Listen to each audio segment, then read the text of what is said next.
Hey everybody, it's me, your dad, and today we are looking at the one, the only, original X-Woman, the object of Scott and Logan's rivalry, the deadest and comeback alivest of all of the X-Men. She spent 10 years using her real name as her code name. Her only weakness is extension cords.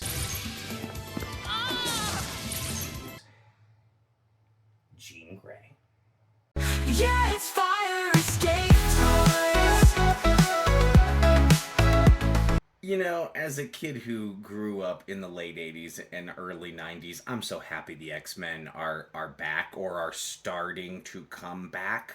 X-Men 97 was great. There are X-Men characters starting to appear in some video games finally again. The X-Men comics were good for a little bit.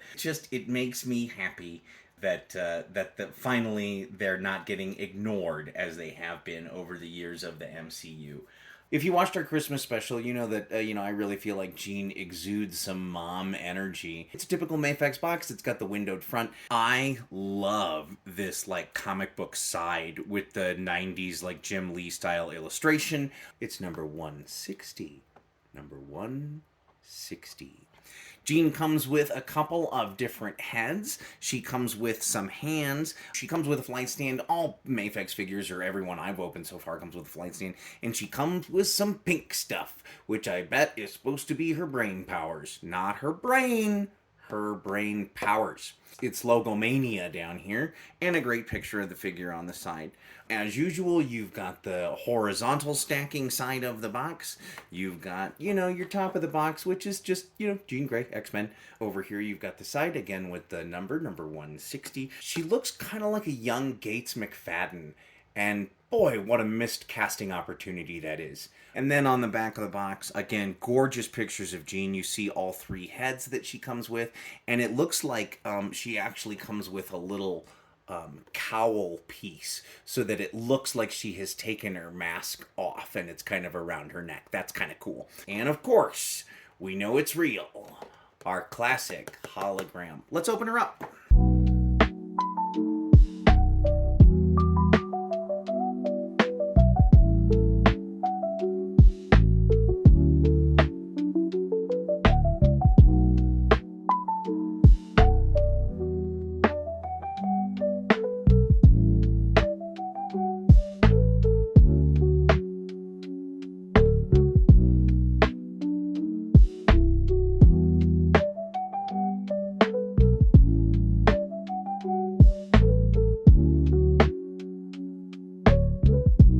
Well, I hope you can look me in the eye after what just happened.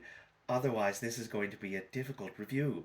She looks really nice. I'm noticing some limited mobility, maybe in her... Oh, no, there we go.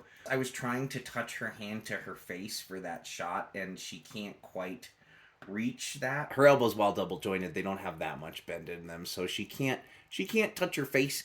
And whatever, you don't need every action figure to be able to touch their face, but it's one of those things that indicates a level of posability or articulation. The paintwork on her is great. I love that it's a yellow instead of an orange. A lot of times with toy versions of Jean, it's an orange look to her costume, but this is a really solid yellow, and I really like that. And then in addition to the great yellow, the blue has this really gorgeous shine, this kind of metallic sheen.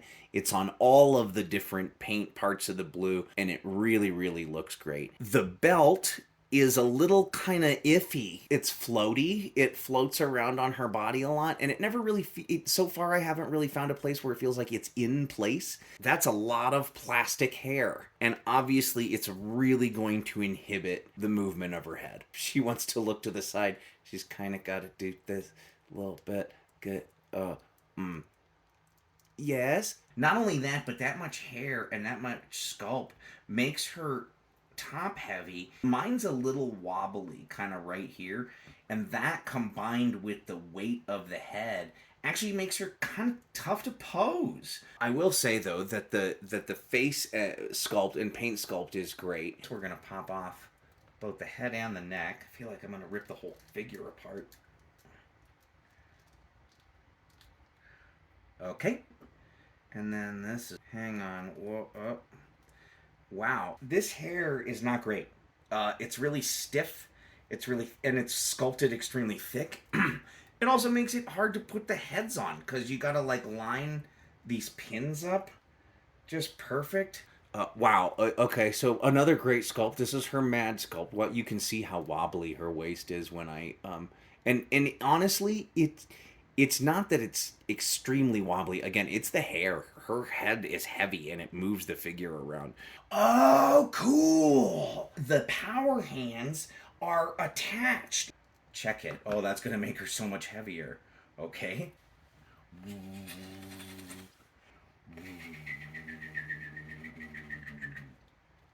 You know, I've heard people say that they're like, I can't seem to quite find a pose that she looks really awesome in.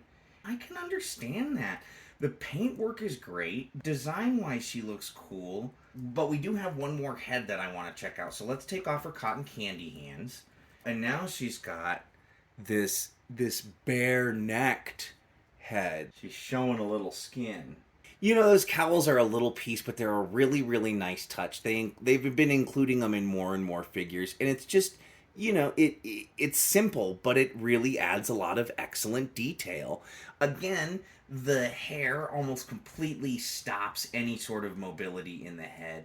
And that is MAFEX figure number 160, Jean Grey. Classic 90s looking uniform, beautiful paintwork, pretty typical MAFEX body, little wobbly in the waist, the belt kind of is floaty, and I talked a lot about how these heads are beautifully sculpted and painted, but they don't do the figure any favors when it comes to posability. When I was a kid, this kind of detail on a figure this size and of an X-Men character was unimaginable. I am tickled pink. A great figure, not my favorite MAFEX figure that I've opened so far, but a great figure nonetheless. I'm broadcasting right into your mind.